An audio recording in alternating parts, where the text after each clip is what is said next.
da oposição e a prisão domiciliar do ex-presidente Jair Bolsonaro com uma figura central na oposição. A gente recebe agora o deputado federal do PL, Nicolas Ferreira. Tudo bem, deputado? Obrigada pela disposição aqui para essa conversa. Eu digo até que o senhor é personagem central dessa decisão. O senhor é mencionado pela ligação de vídeo que fez na manifestação de domingo ao ex-presidente Jair Bolsonaro.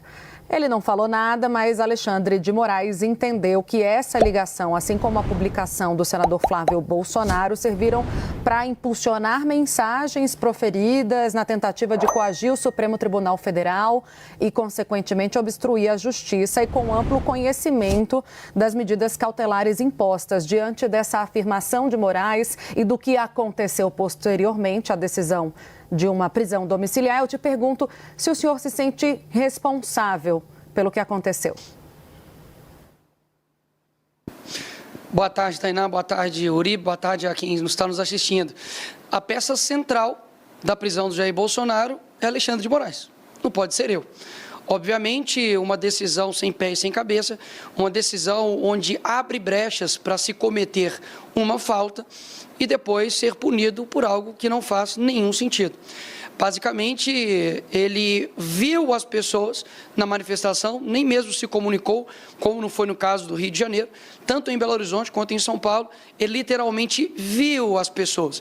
Então, essa citação aí, acredito que Alexandre de Moraes coloque o meu nome para poder dar relevância em uma decisão irrelevante que ele deu. Ou seja, a peça central, de fato, disso tudo é Alexandre de Moraes. E é interessante como as coisas mudam de foco, né? No mesmo dia que se deu aí grande repercussão a respeito da vaza-toga, de mensagens que foram vazadas pelo ex-assessor de ministro Alexandre de Moraes. Ou seja, uma baita de uma coincidência. Então, não, jamais seria responsável por uma pessoa ser presa por não ter dito nada. E se estão confessando de que ele foi preso somente por poder olhar as pessoas na manifestação, meus parabéns, vocês estão confessando que nós já não estamos em uma democracia. Apesar do senhor apontar que Alexandre de Moraes é o responsável, o senhor se arrepende de ter feito essa ligação para Jair Bolsonaro? Claro que não. Eu vou me arrepender de fazer algo correto, algo que não tem nenhum tipo de problema. E não tem essa de apesar, Uribe. Apesar da pessoa ter matado, você foi lá e, sei lá, passou perto dela. O foco, literalmente, é o primeiro. É quem, de fato, o colocou na prisão, que é o Alexandre de Moraes. A gente não vai discutir aqui a respeito das ilegalidades que ele cometeu, por exemplo, as imagens, as mensagens vazadas, onde mostra que ele, enfim, praticamente sua equipe mandava prender pessoas por postagens de 2018. Ninguém vai comentar a respeito disso. Realmente o foco é, você se sente arrependido? Sinceramente, eu acredito que nós temos coisas muito mais sérias a se tratar. Você tem pessoas hoje presas de forma desproporcional, injustamente, tomando penas que nenhum criminoso de alta patente aqui no nosso país toma. Inclusive, saiu aí na notícias, né, de que Moraes diz que a justiça é igual para todos. Mentira. Sérgio Cabral agora com certeza deve estar rindo com uma condenação de 400 anos por corrupção na sua sacada ali do seu apartamento em Leblon. Então não, a justiça não é literalmente igual para todos. Agora, Jair Bolsonaro está aí no mesmo patamar de que líderes de facção criminosa. Na verdade, um nível até mesmo abaixo, né? Porque até mesmo uma pessoa que é líder de facção criminosa pode dar entrevistas, né? E eu me pergunto, para poder finalizar e passar a palavra para vocês, e quem divulgou as imagens do Jair Bolsonaro falando com as pessoas na manifestação nas redes sociais, também vão ser indenizadas? Ou seja, não faz sentido nenhum, é uma ditadura extremamente confusa. E dizer de que ele quebrou a medida cautelar realmente é ignorar a sanha ativista de um juiz que, de fato, parece um político com uma toga. Deputado, eu queria saber como é que a política pensa essa estratégia jurídica ainda, a insistência que virá por parte dos advogados. Eles estão elaborando um recurso, basicamente para afirmar que Bolsonaro não descumpriu a medida cautelar imposta pelo ministro Alexandre de Moraes. Conversando mais cedo com aliados do ex-presidente, pessoas próximas também ao senhor, eles entendem que não há mais caminho jurídico para reverter essa decisão. O senhor concorda concorda e a estratégia política que está em curso, que é de muita pressão sobre a Câmara Federal? Falo da Câmara porque o senhor é deputado. Tende a dar algum resultado? Rui Barbosa pode ressuscitar que não ia adiantar de nada. Não existe um caminho jurídico para quando só uma pessoa decide a respeito de tudo. Eles irão recorrer a quem? Fazer o embargo de declaração para poder cair no próprio ministro Alexandre de Moraes? Mais uma vez, o ministro Alexandre de Moraes, ele acumula funções. Ele é o delegado, ele é o investigador, ele é o promotor, ele é a vítima, ele é o delegado, tudo ao mesmo tempo.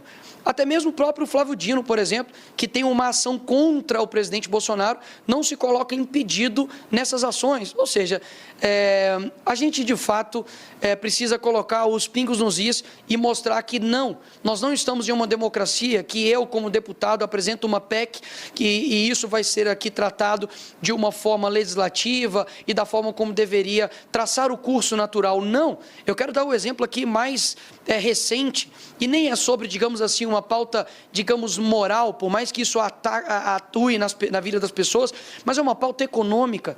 A derrubada do aumento de IOF foi feito pelos deputados, foi feito por essa casa, foi feita pelo Senado, e o que aconteceu? O PT recorre até o STF e é sorteado, o homem sortudo, cai na mão do Alexandre de Moraes para poder decidir, então, o aumento do IOF. E o que ele faz? Ele mantém o aumento do IOF. Ou seja, isso não é violar as barreiras e os limites dos poderes que nós temos? Ou seja, já não há mais poder executivo, legislativo e judiciário. Há somente um poder chamado Alexandria. De fato, é somente o ministro Alexandre de Moraes que decide a respeito de tudo. E quero deixar aqui algo bem claro. Não tem uma oposição ao ministro Alexandre de Moraes por picuinha, por bia. Isso aqui diz respeito a questões muito sérias, como eu disse. O ministro Alexandre de Moraes está em uma lista, não uma lista de chamada de uma escola, ele está em uma lista onde existem pessoas que são violadores de direitos humanos, criminosos de alta patente. E isso precisa ser dito de forma clara. As sanções que ocorrem com ele está querendo levar todas as outras demais autoridades para o mesmo buraco que ele está se colocando. Por isso, nós como deputados e também senadores, anunciamos hoje que sim, nós iremos parar as sessões até que haja um diálogo para pautar, em primeiro lugar, a anistia ampla, geral e restrita, até mesmo porque a esquerda foi concedida com este benefício anteriormente, e não por conta de vidros quebrados, mas por saquear bancos, por crimes de terrorismo e crimes de morte. O segundo ponto é impeachment do ministro Alexandre de Moraes e, consequentemente, a nulidade de todos os seus atos. Afinal de contas, você tem uma pessoa que já, de diversas formas, deixou bem claro que extrapolou os seus poderes, tem feito vingança processual e tem colocado pessoas na cadeira meramente porque estavam de verde e amarelo. Não vi ninguém de vermelho que cometeu os mesmos crimes aqui ser preso nenhuma vez aqui no nosso país, porque já teve momentos onde a esquerda já invadiu também aqui esses locais e nada aconteceu. E, por fim, o fim do foro privilegiado, que não tem nada de privilegiado, né?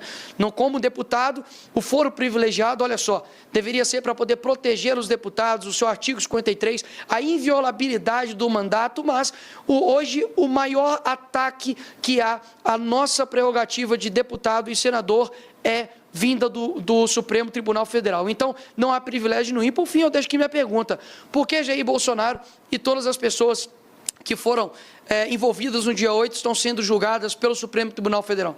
Por quê?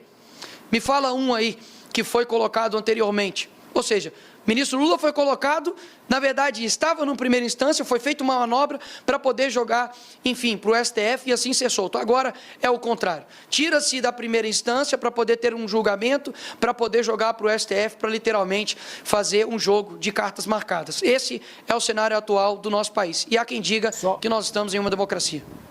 Só alguns apontamentos. O senhor falou da anistia geral e restrita. Os torturadores da ditadura também foram beneficiados além da esquerda. Segundo ponto, a decisão do ministro Alexandre de Moraes foi referendada pela primeira turma, então não foi apenas ele que tomou a decisão. Ou seja, você concorda comigo, então, Uribe, que... Eu não concordo, eu sou jornalista, estou fazendo uma pergunta. Apenas uma questão, deputado. Não, doutor Uribe, mas... O protesto de vocês foi extremamente maior do que se esperava. O protesto dos senhores foi maior do que se esperava, realmente. Se viu que há uma mobilização popular principalmente em defesa de Jair Bolsonaro e contra o presidente Lula. Isso é inegável. Teve o triplo da última manifestação da anistia. Só que a gente vê a direita só defendendo a anistia. Agora a direita ameaça, por exemplo, obstruir as sessões do Congresso Nacional. Não é um tema muito focado nos parlamentares, que não interessa a boa parte da população que passa fome, que tem outros problemas e quer ver projetos sendo aprovados? O IOF é um exemplo. O trabalho de vocês fez com que a maior parte da população que era contra o IOF ficasse feliz com a mobilização que vocês fizeram. Não é falar para a parede, falar sozinho, ficar só no tema da anistia e não propor uma pauta ampla que interesse o país, seja a população de direita ou a população de esquerda? Primeiro você diz que é jornalista e fala que não acha nada e faz uma pergunta sobre seus achismos. É estranho. Mas respondendo então a sua pergunta, eu estou entrevistando. A grande questão, então deixa eu responder, com base na sua pergunta feita de achismos, né? O que eu estou querendo dizer, Uribe, é o seguinte: primeiro, a respeito sobre a anistia, é o que exatamente estou querendo dizer. Houve uma anistia ampla, geral e restrita, eu não disse somente para a esquerda, houve uma anistia ampla, geral e restrita, e é isso exatamente que eu estou pedindo para todos. E neste caso, agora em específico, foi para as pessoas, obviamente, que cometeram aqui alguns crimes e delitos, mas não de proporção de 17 anos. Agora, quem não está preocupado com o foco dos grandes problemas reais do país é o ministro Alexandre de Moraes, porque no fim das contas nós estamos fazendo um trabalho aqui, tentando fazer um trabalho para olhar para as causas profundas do nosso país, como por exemplo saneamento básico, onde tem 100 milhões de pessoas que não têm água potável e nem saneamento básico no nosso país. A gente tem que tratar sobre o problema de segurança aqui no nosso país, nós temos que tratar a respeito de problemas sobre educação no nosso país. Agora, quem está no poder executivo, quem que está no poder judiciário somente gastando o seu tempo em perseguir opositores? Qual é a medida que o nosso judiciário tem tomado contra o crime organizado? Qual é a medida que o nosso judiciário tem tomado contra tudo aquilo que você me perguntou e está dizendo sobre as causas profundas do nosso país? Agora, o que exatamente nós estamos querendo dizer é isso. Vamos dar um primeiro passo de pacificação no país. Agora, vamos lá. Um pai que é condenado a 17 anos, como o caso do Rubens, que foi condenado a 17 anos porque furtou uma bola assinada pelo Neymar aqui no Congresso, está distante da sua esposa, Norda, com um filho recém-nascido e com outro filho de 6 anos de idade. Isso não é uma causa profunda? É uma pergunta que eu faço. Você sanar injustiças feitas por um judiciário que colocou pessoas na cadeia por conta de um post em 2018, não é olhar para as causas profundas? A grande questão é que o brasileiro olha para todas essas questões genéricas e se apega a isso. Agora, as causas que realmente impactam o coração das pessoas, que é injustiça, que é de fato lutar pela verdade aqui nesse país, isso é deixado de lado. É o filho do outro, né? É o tio do outro, é a sobrinha do outro, é a avó do outro, né? Porque afinal de contas, uma pessoa de 71 anos foi colocada novamente na cadeia, retirada da prisão domiciliar, porque cometeu o grande crime da quebra de cautelar de ir para a fisioterapia. Isso é o ministro Alexandre de Moraes está fazendo. Então, assim, vamos parar de olhar. O foco está aqui em nós, o foco não está no ministro Alexandre de Moraes. Quem está sendo sancionado por uma lei que só está criminosa? Não sou eu. Nem é nenhum dos deputados aqui. Querem ajudar a pacificar o país? Comecem a dando o exemplo, começando pelo ministro Alexandre de Moraes. Deputada, a gente precisa gerar um pouco a nossa entrevista. A gente tem a Clarice Oliveira, nossa analista em São Paulo, para fazer a próxima pergunta. Boa tarde, deputado. Obrigada pela entrevista aqui ao Bastidores CNN. Eu gostaria da sua opinião a respeito das tarifas impostas ao Brasil pelo governo dos Estados Unidos. A gente tem ouvido com muita frequência no campo governista o argumento de que o bolsonarismo, os apoiadores do ex-presidente Jair Bolsonaro em geral, mas especificamente Eduardo Bolsonaro, que está lá em solo americano, estariam ali incentivando, de certa forma, o governo americano a impor essas taxas ao governo brasileiro, aos produtores brasileiros, aos empresários brasileiros, num movimento aí que acaba sendo prejudicial para tantos setores que vão ser impactados. Então, gostaria da sua avaliação sobre a decisão do governo de Donald Trump e o papel do bolsonarismo diante das negociações aí a respeito dessas tarifas. A posição da esquerda é sempre de colocar a culpa no outro, né? A culpa nunca é deles. Ano que vem vai se fazer 18 anos no poder, no executivo, mas a culpa de tudo, obviamente, se volta para a mesma pessoa, o Bolsonaro. E agora, na figura de Eduardo Bolsonaro. Vamos lá. A influência que o Eduardo Bolsonaro está fazendo no governo americano é um ataque à soberania? Tá. Então, quer dizer, então, de que quando o Lula manda um avião até o Peru para poder resgatar a ex-primeira-dama condenada por corrupção, é ataque à soberania? Quando o Lula interfere numa decisão sobre a Cristina Kirchner de corrupção, isso também é ataque à soberania? Quando, em 2016, foram até os tribunais penais internacionais para poder retirar ali o impeachment da Dilma, também é ataque à soberania? Quando a deputada Gleisi Hoffmann foi até a TV Al Jazeera do mundo árabe para poder falar, para poder soltar o Lula, também era um ataque à soberania. Então, o que eles estão dizendo é que todos eles, então, são criminosos? Eu acredito que não. Por quê? Porque é uma indignação completamente seletiva. O Eduardo Bolsonaro, ele não está lá manipulando a cabeça do governo americano.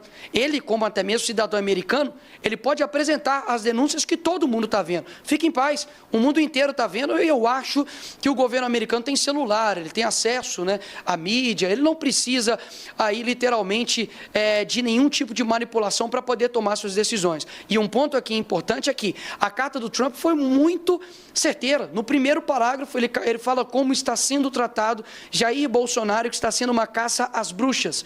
No segundo parágrafo, ele fala a respeito das eleições livres e da falta de liberdade de expressão que está sendo guiada pelo Supremo Tribunal Federal. Ou seja, o nosso presidente, que agora está no poder, basta, de fato, ele atentar para o que foi colocado na carta pelo Trump, não por mim, não pelo Bolsonaro, não escrita pelo Eduardo Bolsonaro, mas pelo Trump, para poder tomar as decisões corretas. Agora, não vai ser com provocações do Lula aos Estados Unidos, ou falta de diálogo, falta de diplomacia, dizendo, por exemplo, antes das eleições, que o Trump era um nazista de moeda trocada, que nós vamos resolver este problema. Então, mais uma vez, a população está vendo que agora, literalmente, Jair Bolsonaro está preso dentro de casa, Eduardo Bolsonaro está em outro país, e a culpa é deles agora? Assim, é uma falta realmente de capacidade de assumir tanto as suas ações quanto as suas omissões. Quer resolver o problema, faça as duas coisas aqui no Brasil. Trate Jair Bolsonaro da maneira como deveria tratar, tendo eleições limpas e sem querer ganhar no tapetão, e também, obviamente, parando com essa sana persecutória através do ministro Alexandre de Moraes contra toda a direita. Deputado, a gente tem visto que essa pressão sobre o Congresso Nacional não funcionou no início da legislatura, foi feito um movimento semelhante, depois os dois presidentes abriram para um diálogo. O fato é que essas propostas que vocês citaram hoje como principais, sem falar do pacote antissupremo, mas para a Câmara é anistia, para o Senado é o impeachment do ministro Alexandre de Moraes, não andaram, não avançaram, e quando a gente fala com a cúpula dos dois lados ali, há uma chance zero de que essas propostas, nessas condições, no calor das emoções, vão ganhar tração nas duas casas. Por que optar, portanto, por essa estratégia de pressão? Hoje o vice-presidente, que é o Altineu Cortes, deu uma guinada no discurso, disse que quando assumir a presidência novamente, na ausência do presidente Hugo Mota, vai colocar para pautar o projeto da anistia, coisa que ele havia rejeitado meses atrás. O que fez o PL mudar de postura nesse sentido, né, a cúpula do PL, e agora investir em mais pressão sobre os presidentes da casa, sendo que esse tipo de movimento não surtiu efeito antes? Eu falo por mim, não falo por todo o PL, eu nunca parei a minha pressão daquilo que pode ser feito, e tenho dito desde o começo desse ano, tanto fora Lula quanto fora Moraes, lutado pela anistia, desde inclusive a CPMI do dia 8 e anterior a ela, visitando os presos do dia 8. Então isso é uma pauta que ultrapassa questões partidárias.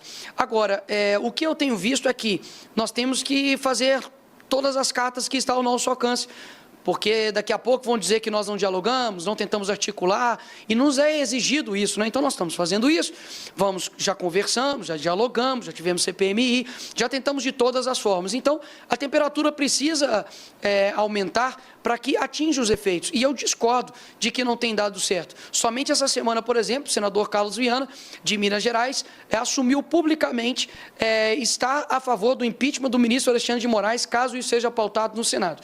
E agora mesmo, a Margarete Busetti, de Mato Grosso, acabou de também divulgar publicamente de que é favorável ao ministro ministro Alexandre de Moraes. Então, antes do Cunha brigar com a Dilma, qual era a possibilidade do impeachment? Não sei, talvez poucas. Então, eu aprendi que, como cristão, eu tenho que fazer o certo sem esperar que dê certo. A minha parte eu estou fazendo, lutando pela opinião pública, lutando pelo aquilo que é certo. Eu tenho firme fundamento naquilo que eu acredito, naqueles que estão, de fato, atacando a nossa democracia. Podem me atacar do que for, podem criar a narrativa que for, mas nunca vão me achar numa lista de corrupção, nunca vou ser responsável por, inclusive, é uma pauta importante, né, do nosso Brasil, que é investigar, né, quem são os culpados e responsáveis por roubar as pessoas no INSS, mas isso eu acredito que nem o ministro Alexandre de Moraes, nem o Lula estão preocupados, e nós protocolamos, né, aqui uma CPI. Dá uma olhada lá se o PT assinou. Então fica bem claro aí quem realmente está querendo colocar o Brasil para frente. E se todos os indicativos aqui do nosso Brasil, tanto de IDH, quanto de educação, quanto de segurança, não estão ao nível que o Brasil deveria estar, a gente precisa fazer algo diferente. O Brasil tem tudo para poder dar certo, nós temos excelentes pessoas aqui, o Brasil é maravilhoso, unidos nós somos maiores, mas existe uma trava chamada PT, a esquerda e principalmente a figura do Alexandre de Moraes, que tem travado o nosso país. Eu quero muito conversar sobre os grandes problemas também do nosso país, mas, infelizmente, por conta de um ativismo judicial, a gente precisa libertar pessoas inocentes e muitas delas com penas desproporcionais. Deputado, amanhã acaba o prazo do Donald Trump para o tarifaço, que deve ser imposto principalmente contra o café e a carne brasileira. O governo federal deve enviar um pacote para o Congresso Nacional. O senhor defende que o PL paralise essa obstrução, pelo menos para votar essas propostas? E o senhor é favorável a medidas que ajudem os setores econômicos afetados pelo tarifaço? Eu não sei quais são o pacote vindo do PT, principalmente eu não posso falar. Eu preciso analisar primeiro qual que é o pacote. Dificilmente o PT manda... Dificilmente o PT manda algo bom para cá, mas obviamente eu preciso analisar. Eu não li, não tem como emitir opinião a respeito disso agora, nesse momento. Posteriormente, Uribe, sem problemas, eu passo minha opinião para vocês. E com relação ao setor produtivo, só deem uma olhada, de fato, em quem defende aqui o agro. Porque, não sei vocês, mas joga aí no Google, pode duvidar de mim. Quem chamou o agro de fascista não foi Bolsonaro, não foi Nicolas Ferreira, foi Lula. Então, é só ver como que é o tratamento que estão dando, por exemplo, para o agro do Rio Grande do Sul, depois de uma catástrofe, basicamente deixados ao pó, o povo que realmente sustenta aqui esse país. E, mais uma vez, quem tem gerado a crise diplomática com os Estados Unidos, inclusive através da sua primeira-dama, xingando o homem mais poderoso do mundo, que até então fazia parte do governo americano, tem nome que é Janja, quem tem feito diversos ataques à democracia americana e dito, inclusive, sobre desdolarização, tem reforçado ali o BRICS, é o presidente Lula. Então, se ele quer ajudar o agro, leia mais uma vez a carta do Trump. Se ele não conseguir ler, pede um assistente, pede um assessor para poder ler para ele entender o que o Trump está querendo dizer, e a solução está nas mãos deles. Não tem como colocar que a solução agora está na nossa mão. A solução está na mão deles. Basta, mais uma vez, ter essa sana persecutória findada contra Jair Bolsonaro e outras pessoas também de direita, anistia ampla e geral, que para mim é um preço muito, muito baixo para poder pacificar o país, vocês não acham? Anistia ampla e geral para pessoas que quebraram aqui vidros, etc. e tal, estava querendo dar um golpe impossível, um crime impossível, eu querer, Tainá, querer te envenenar com um copo de água potável, é um crime impossível. Tinha aqui pessoas aqui extremamente idosas, não tinha uma arma de fogo. Que golpe é esse? Ou seja, o presidente, de fato, está preso, é o primeiro que está preso não por corrupção. E pelo que eu vi aqui na história do nosso país, se ser preso te faz ser presidente, então Jair Bolsonaro tem grande chance, mais uma vez, de se tornar presidente do nosso país. Obrigada, deputado Nicolas Ferreira, pela conversa aqui, pelos esclarecimentos. Um bom trabalho, até uma próxima. Agradeço também a nossa Gabi Veras, que ajudou a viabilizar essa entrevista ao vivo em loco. Espaço sempre aberto, deputado. Aqui a gente tem pluralidade, a gente ouve todos os lados. Obrigado pelo tempo de falar conosco aqui ao vivo.